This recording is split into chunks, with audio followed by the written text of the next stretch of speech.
السلام علیکم ورحمۃ اللہ وبرکاتہ۔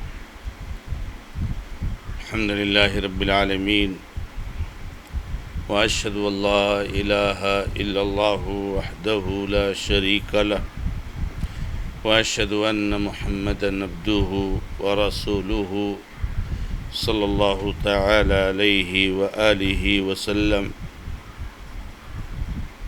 اعوذ باللہ من الشیطان الرجیم، بسم اللہ الرحمن الرحیم۔ وأنزل معهم الكتاب بالحق ليحكم بين الناس فيما اختلفوا فيه إلى آخر الآية۔ معزز اور موقر ناظرین و ناظرات، سلسلہ تفسیر قرآن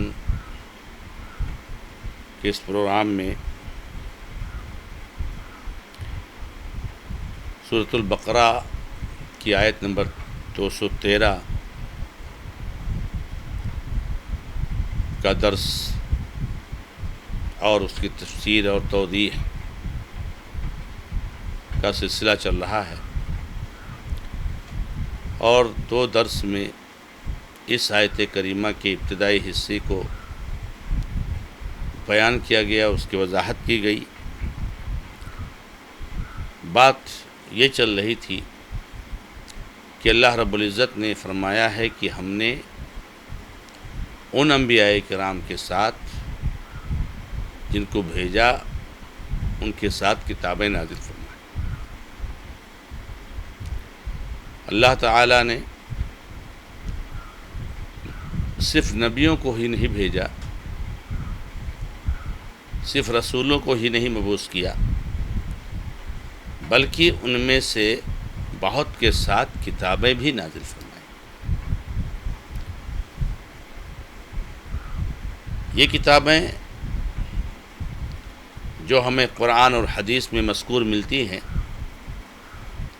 وہ تورات ہے جو موسیٰ علیہ السلام پر نازل ہوئی، انجیل ہے جو عیسیٰ علیہ السلام پر نازل ہوئی، زبور ہے جو داؤد علیہ السلام پر نازل ہوئی، اس کے علاوہ ابراہیم علیہ السلام کے صحیفے اور موسیٰ علیہ السلام کے صحیفے۔ تو اللہ تعالیٰ نے یہ کتابیں بھیجی، اور آپ یہاں پر غور کیجئے، اس سے اہل علم نے یہ فائدہ لیا ہے کہ علم حاصل کرنے کا دو ذریعہ ہے، اور دونوں ذریعہ کا بیک وقت پایا جانا ضروری ہے۔ آدمی اس وقت تک علم کی حقیقت تک نہیں پہنچ سکتا اور صحیح علم کو نہیں حاصل کر سکتا جب تک کہ دو چیزوں کو جمع نہ کرے، ایک تو کتاب اور دوسرے استاذ۔ اللہ تعالیٰ نے کتابیں نازل فرمائی تو صرف کتابیں نازل کر کے نہیں چھوڑ دیا۔ اللہ تعالیٰ کو اگر صرف کتابوں کو نازل کرنے سے کام ہو جاتا تو رسولوں کو نہیں بھیجتا، جبریل علیہ السلام کو بھیج دیتا کہ جاؤ کتاب دے دو، پڑھے لوگ عمل کریں، سمجھے۔ کتاب نازل کی تو کتاب کو سمجھانے والا بھی بھیجا۔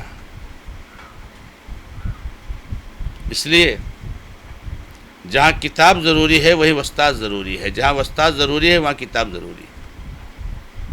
آج کے وقت میں یہ فتنہ بہت ضروری ہے، بہت تیزی کے ساتھ بڑھ رہا ہے کہ ہمارے بہت سارے بھائی صرف کتابوں سے علم حاصل کرتے ہیں، اور اب تو کتابیں بھی نہیں، اب تو آن لائن اور انٹرنیٹ سے علم حاصل کرتے ہیں۔ استاد کون ہے؟ نہیں کوئی، کبھی نہیں حق تک پہنچ سکتا، کبھی نہیں حق تک پہنچ سکتا۔ کتاب کو سمجھنے کے لیے استاد چاہیے، تو کتاب کو سمجھانے والا استاد چاہیے، اور کتاب بھی ضروری ہے اپنی جگہ پر۔ صرف استاد سے ہی بس زبانی سن کر کے آپ علم حاصل کریں تو بھی آپ حق نہیں پہنچیں گے۔ اللہ رب العزت نے کتاب کے نزول کا مقصد بیان فرمایا، لِيَحْكُمَ بَيْنَ النَّاسِ فِيمَا اخْتَلَفُوا فِيهِ، تاکہ لوگوں نے جو اختلاف کیا اس اختلاف میں وہ کتاب کے ذریعے سے فیصلہ کریں. اس سے دو باتیں معلوم ہوئی کہ جب بھی ہم کسی کے بیچ میں فیصلہ کریں تو کتاب سے ہونا چاہیے، کتاب سے ہونا چاہیے. کسی کے واقعات سے، کسی کے تجربات سے، کسی کے خوابوں سے کوئی بھی حکم نہیں ثابت ہوتا ہے، کتاب سے ثابت ہوتا ہے. تو کتاب ضروری ہے حق کو بیان کرنے کے لیے، اختلاف سے بچنے کے لیے. اور دوسری بات یہ معلوم ہے کہ جب کتاب آ جائے تو اختلاف ختم ہو جانا چاہیے. جو آپ کو معلوم ہو گیا کہ اللہ تبارک و تعالیٰ نے یہ بیان فرمایا، رسول اللہ صلی اللہ علیہ وسلم نے یہ بیان فرمایا، تو آپ کے اختلاف ختم ہو جانا چاہیے. کتاب آنے کے بعد اختلاف نہیں رہنا چاہیے. بہت افسوس کی بات ہے کہ آج مسلمانوں کے بیچ میں اختلاف ہے اور کتاب موجود ہے، کیونکہ یہ کتاب اختلاف کو ختم کرتی ہے. تو اختلاف کتاب کے آنے کے بعد نہیں ہونا چاہیے اور اس کے ذریعے سے حق کو پہچانا جاتا ہے.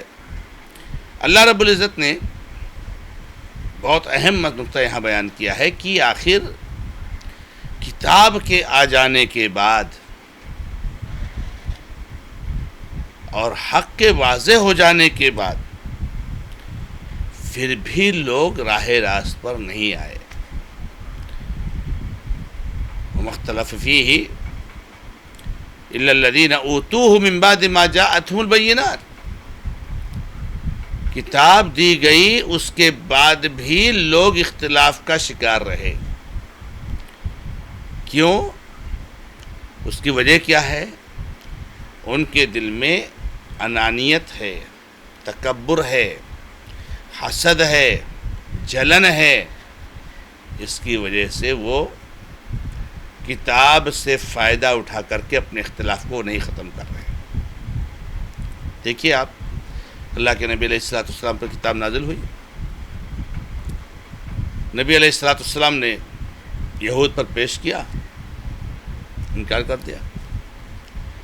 نبی علیہ السلام کے آنے سے پہلے یہی یہودی تھے اور یہی عیسائی تھے کہ جب بت پرستوں سے ان کی لڑائی ہوتی تھی تو نبی صلی اللہ علیہ وسلم کا حوالہ دیا کرتے تھے اور کہتے تھے کہ ایک آخری نبی آنے والا ہے، اس کے ظاہر ہونے کے بعد ہم اس کے ساتھ مل کر کے تمہاری حالت خراب کریں گے. فلما جاءہم ما عرفوا کفروا بہ. لیکن جب نبی صلی اللہ علیہ وسلم کی بعثت ہو گئی، جن کو وہ اچھی طریقے سے پہچانتے تھے، انکار کر دیا. کہا ہمارے خاندان سے کیوں نہیں؟ سارے انبیاء ہمارے خاندان سے آئے. یہ اسماعیل علیہ السلام کی اولاد سے، سارے انبیاء اسحاق علیہ السلام کی اولاد سے، سارے انبیاء اس کے بعد سے جتنا آئے اسحاق علیہ السلام کے بعد. اللہ کے نبی صلی اللہ علیہ وسلم تنہا ایک نبی ہیں کہ جو اسماعیل علیہ السلام کی اولاد سے. تو انکار کر دیا، ہمارے خاندان سے نہیں، ہماری نسل سے نہیں. تو اللہ تبارک تعالیٰ نے بیان فرمایا کہ حق کے آنے کے بعد، کتاب کے آنے کے بعد، دلائل کے واضح ہو جانے کے بعد بھی اختلاف ختم نہیں ہوا، کیونکہ دل میں انانیت ہے، تکبر ہے، حسد ہے، جلن ہے. یعنی ہمیں اور آپ کو یہ سمجھنا چاہیے کہ انانیت اور تکبر اور حسد اور جلن یہ بہت خطرناک چیز ہے. کتنے لوگوں کی آخرت کو تباہ کر دیا ہے، کتنے لوگوں کی زندگیاں برباد ہو گئی. اس لیے انسان کو اپنے اندر تواضع پیدا کرنا چاہیے. جب بھی اللہ رب العزت کے حوالے سے کوئی بات آ جائے فوراً اس کو قبول کر لینا چاہیے، فوراً اس کو قبول کر لینا چاہیے.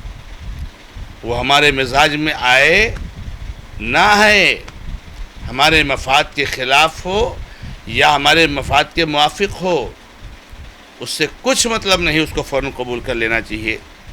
لیکن اللہ تعالیٰ نے فرمایا کہ اسی بیچ میں کہ جن کو کتاب دیا گیا، دلائل کے واضح ہونے کے بعد بھی انانیت، تکبر، حسد اور جلن کی وجہ سے یہ حق کو نہیں پائے، اللہ تبارک و تعالیٰ نے اسی بیچ میں اہل ایمان کو اختلافی مسائل میں، اختلاف کی چیزوں میں حق کی رہنمائی کی۔ جن کا ایمان مضبوط تھا، جن کی نیت اچھی تھی، جن کا دل اچھا تھا، جنہوں نے اللہ رب العزت پر ایمان لائے، اللہ رب العزت کے لیے تواضع اختیار کی، اللہ تعالیٰ نے انہیں حق کی رہنمائی فرمائی اپنے حکم سے۔ چنانچہ اللہ تعالیٰ نے اہل ایمان کی، اہل توحید کی اللہ رب العزت نے رہنمائی فرمائی ہے۔ نبی علیہ السلام نے ارشاد فرمایا کہ میری امت 73 فرقوں بڑھ جائے گی، سب کے سب جہنم میں جائیں گے سوائے ایک کے۔ آج ایک بڑی جماعت ہے ماشاءاللہ، جن کو اللہ نے توفیق عطا فرمائی ہے، جو کتاب کے دلائل سے جو ہے فائدہ اٹھا کر کے وہ حق تک پہنچنے ہیں، لیکن ایک بڑی جماعت ہے جو اس کو نہیں مانتے، قرآن کی آیتیں ہونے کے باوجود بھی اختلاف کرتے ہیں، نبی صلی اللہ علیہ وسلم کی حدیثیں ہونے کے باوجود بھی اختلاف کرتے ہیں۔ اور اس امت میں بھی جیسے اللہ تعالیٰ نے بیان فرمایا نا کہ لوگ شروع میں ایک ہی امت پر تھے، ایک ہی گروہ تھا، کوئی دوسرا گروہ نہیں تھا، پھر بعد میں اختلاف کیا، اسے اس امت میں بھی ہوا ہے۔ امت محمدیہ شروع میں اللہ کے نبی صلی اللہ علیہ وسلم، صحابہ، تابعین، ایک ہی گروہ تھا، کوئی جماعت نہیں۔